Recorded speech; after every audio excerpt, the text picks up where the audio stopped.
Creatine? It's the secret weapon behind jaw-dropping muscle gains, but could it be hiding a dangerous side you're not aware of? You've probably heard the hype. Creatine will transform your workouts, but what if I told you there's more to this supplement than meets the eye? Is it boosting your strength, or secretly stressing your kidneys? Could it even lead to hair loss? In this video, we're diving deep into both the health benefits of creatine and the surprising side effects that no one seems to talk about. By the end, you'll know if creatine is truly a game changer, or if it's not worth the risk. Stay tuned and make sure to like this video. You don't want to miss this. So, what exactly is creatine, and why is everyone talking about it? Well, it's not just some magic powder athletes sprinkle into their shakes. Your body actually produces creatine naturally. Think of it like fuel for your muscles.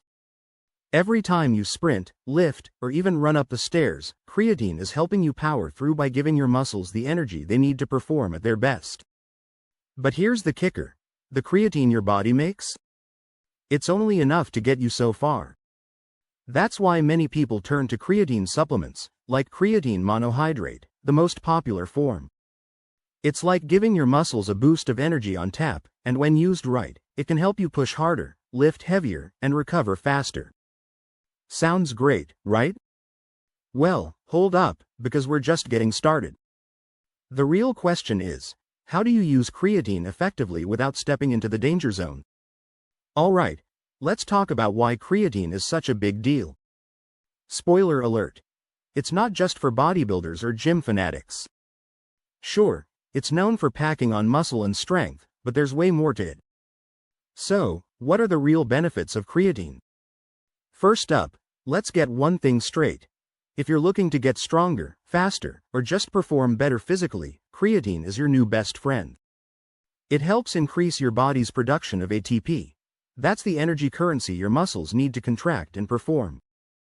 Think of it as giving your muscles an extra fuel tank. Whether you're hitting the gym for bodybuilding or just trying to keep up with life's demands, creatine benefits extend far beyond the weight rack.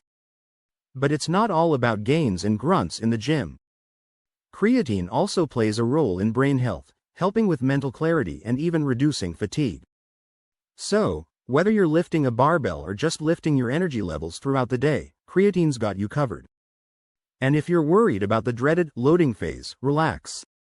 We'll dive deeper into that soon. But first, let's answer the big question. How do you use creatine safely, and what results can you actually expect? Now, I know what you're thinking. Creatine sounds awesome, but how do I actually use it? Don't worry, I've got you covered. Whether you're a beginner or you've been working out for years, getting the most out of creatine is all about knowing how to use creatine the right way. First off, let's talk about the big debate: creatine loading. Some people say you need to load creatine, meaning you take higher doses for the first week to saturate your muscles quickly. Others? They prefer a steady, smaller dose right from the start. The truth is, both methods work. If you're looking for quicker results, the loading phase might be your thing. But if you're more patient, a consistent dose works just as well, without the extra supplement bloat. Generally, a daily dose of around 3 to 5 grams is what most people find effective. It's easy. Just mix it with water or throw it in your post-workout shake, and you're good to go. But don't fall into the trap of thinking more is better. Taking more than your body needs won't turn you into Superman overnight. It just wastes your creatine and your money. And here's a pro tip: drink lots of water. Creatine pulls water into your muscles, which is great for performance but not so great if you're dehydrated. So, keeping that water bottle handy is crucial for avoiding cramps and maximizing results. But with all that good stuff, are there any risks? Well, this is where things get a little more complicated. Stick around as we dive into the possible side effects you need to watch out for.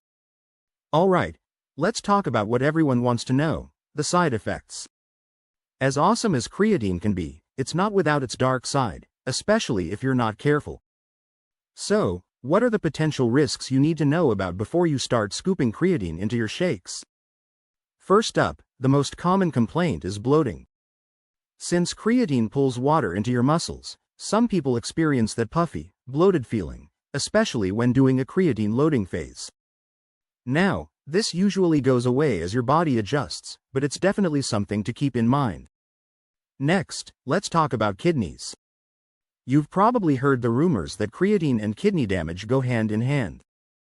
So, is there truth to that? Well, the good news is that in healthy individuals, studies show no significant evidence that creatine damages your kidneys. But, and it's a big but, if you already have kidney issues or are at risk for them, creatine could potentially put more strain on your kidneys. So, if that's you, it's always a smart move to check with your doctor first. Now, here's one that might surprise you: creatine hair loss. Yep, some people claim that creatine might increase DHT levels, a hormone linked to hair thinning. While the evidence here is still shaky, it's worth considering if you're someone prone to hair loss. But hey, if you're more concerned with building muscles than maintaining your mane, that might not bother you. After all, Saitama is bald. Lastly, there's dehydration. Creatine needs water to do its thing, and if you're not drinking enough, you might find yourself feeling a bit dried out or even cramping up. So again, hydration is key here. Don't skimp on the water. And now that we've tackled the dark side, let's answer the big question: is creatine really safe? So, is creatine the supplement superhero we've all been waiting for, or is it secretly a villain in disguise? Let's bust some myths. If you've heard people ask, is creatine bad? The simple answer is, not for most people. In fact, creatine is one of the most researched supplements out there, and for healthy individuals, it's generally considered safe when used correctly. The key here? Moderation and hydration. But what about those whispers about creatine and kidneys? As I mentioned earlier, if you've got healthy kidneys, creatine isn't likely to cause damage. However, if you're dealing with existing kidney issues or concerns, it's always a good idea to consult your healthcare provider. They can help you determine if creatine is safe for you specifically. And remember, creatine isn't a magic bullet. It can boost your performance, but it won't do the work for you. Consistency in your workouts and a balanced diet is what really delivers long-term results. So, is creatine safe? Yes, for most people, but like anything, it's about using it responsibly. When you combine smart supplementation with proper hydration and a solid fitness plan, creatine can definitely be a game changer. Should you use creatine? Alright, we've covered a lot, from the science-backed benefits of creatine to some of its more surprising side effects. So, where does that leave you? Should you add creatine to your routine? If you're looking to improve your strength, endurance, or just boost your performance in the gym, creatine can be a powerful tool. But like any supplement, it's important to use it smartly, stick to the right dosages, stay hydrated, and make sure it aligns with your overall health goals. At the end of the day, creatine benefits a wide range of people, not just bodybuilders. But understanding the potential downsides, like creatine and kidney concerns or possible hair loss, can help you make an informed choice. If you're still unsure, talking to a healthcare professional is always a good call. So, what do you think? Is creatine worth the hype, or will you be giving it a pass? Drop your thoughts in the comments below, and if this video helped you out, make sure to hit that like button and subscribe for more in-depth health insights. Thanks for sticking around to the end. Let's keep this conversation going. What's been your experience with creatine? Let me know down below, and don't forget to subscribe so you never miss a deep dive like this one.